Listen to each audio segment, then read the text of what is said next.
Good evening student, my name is Sunil Singh Rathore. You are watching science classes. तो welcome है आप सभी का आज की साइंस की क्लास में। आज का हमारा टॉपिक है बायोलॉजी से रिलेटेड। बायोलॉजी में एक लेसन है, इसका नाम है पुष्पी पादपों में लैंगिक जनन। उसी से ये टॉपिक लिया गया है, जिसका नाम है परागण, यानी इंग्लिश में बोलते हैं पॉलिनेशन। मैं बता दूं, जो बच्चे हाई स्कूल और इंटर में हैं उनके लिए बहुत ही मोस्ट इंपॉर्टेंट टॉपिक है आने वाली बोर्ड परीक्षा में। बोर्ड परीक्षा में इससे रिलेटेड बहुत से क्वेश्चंस आते हैं, शॉर्ट में आते हैं और ऑब्जेक्टिव में आते हैं, लॉन्ग में आते हैं। तो आइए जानते हैं क्या होता है परागण, क्या होता है pollination. What is the definition of pollination, यानी किसी माध्यम द्वारा एक पुष्प के परागकण उसी जाति के किसी अन्य पौधे के पुष्प के वर्तिकाग्र पर पहुंच जाते हैं, तो यह प्रक्रिया परागण कहलाती है। अब बच्चों, वर्तिकाग्र और परागकण क्या होते हैं, ये इस टॉपिक पे मैंने एक वीडियो बनाया है जिसका नाम है पार्ट्स ऑफ फ्लावर। उसमें जिन बच्चों ने वो वीडियो नहीं देखा है उसका लिंक मैं इस वीडियो के डिस्क्रिप्शन में दे दूंगा, वो देख सकते हैं। आइए अब जानते हैं परागण के प्रकार। कितने प्रकार का होता है परागण? परागण दो प्रकार का होता है बच्चों। नंबर एक स्वपरागण यानी सेल्फ पॉलिनेशन, नंबर दो परपरागण यानी क्रॉस पॉलिनेशन। अब क्या होता है स्वपरागण, क्या होती है स्वपरागण की परिभाषा, आइए जानते हैं। What is the definition of self pollination, यानी किसी माध्यम द्वारा एक पुष्प के परागकण उसी पुष्प के वर्तिकाग्र पर अथवा उसी पौधे पर स्थित किसी अन्य पुष्प के वर्तिकाग्र पर पहुंच जाते हैं, तो यह प्रक्रिया स्वपरागण कहलाती है। अब क्या होता है परपरागण? What is the definition of cross pollination, यानी किसी माध्यम द्वारा एक पुष्प के परागकण उसी जाति के किसी अन्य पौधे के पुष्प के वर्तिकाग्र पर पहुंच जाते हैं, तो यह प्रक्रिया क्रॉस पॉलिनेशन कहलाती है। आइए अब जानते हैं परपरागण की विधियां, मेथड्स ऑफ क्रॉस पॉलिनेशन। परपरागण की तीन प्रमुख विधियां हैं। नंबर एक वायु परागण, जिसको बायोलॉजी में बोलते हैं एनीमोफिली। नंबर दो जल परागण, बायोलॉजी में बोलते हैं hydrophily. Hydro word is related to water, जल परागण को इंग्लिश में बोलते हैं वाटर पॉलिनेशन।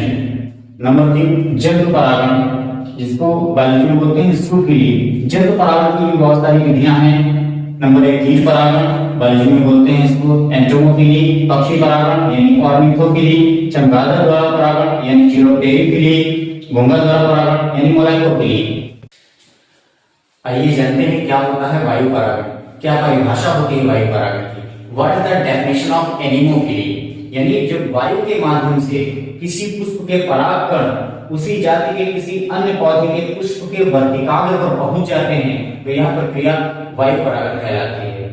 एग्जांपल्स, इसके बहुत से एग्जांपल हैं, जैसे मक्का, गेहूं, बांस, गन्ना आदि में वायु परागण होता है। एक एग्जांपल जो है आपके सामने पेश कर रहे हैं, जो कि मक्का में वायु परागण, यानी मक्का में वायु परागण कैसे होता है।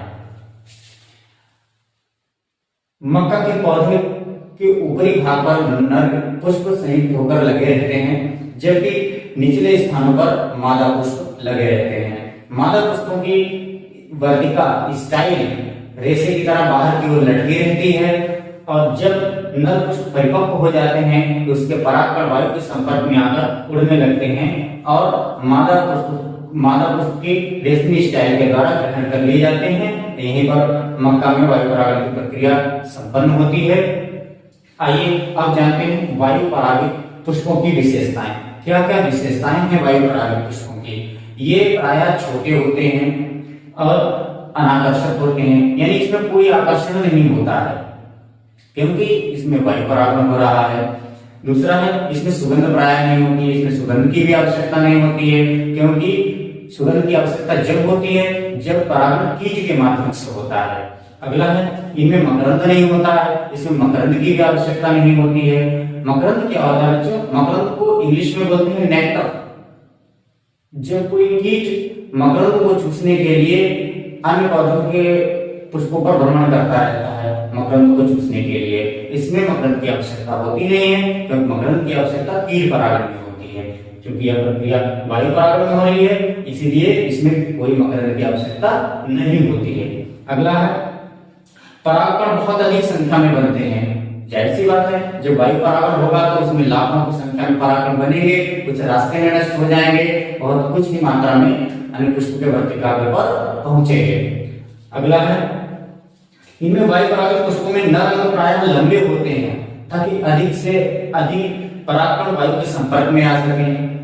मादा अंगों में वर्तिकाग्र लंबे तथा बाहर की ओर होते हैं ताकि परागकणों को आसानी से ग्रहण कर सकें।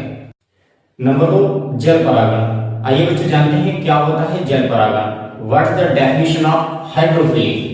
जब जल के माध्यम द्वारा किसी पुष्प के परागकण उसी जाति के किसी अन्य पौधे के पुष्प के वर्तिकाग्र पर पहुंच जाते हैं तो यह प्रक्रिया जल परागण कहलाती है। फॉर एग्जाम्पल हाइड्रिला में जल परागण, वेलिस्नेरिया में जल परागण।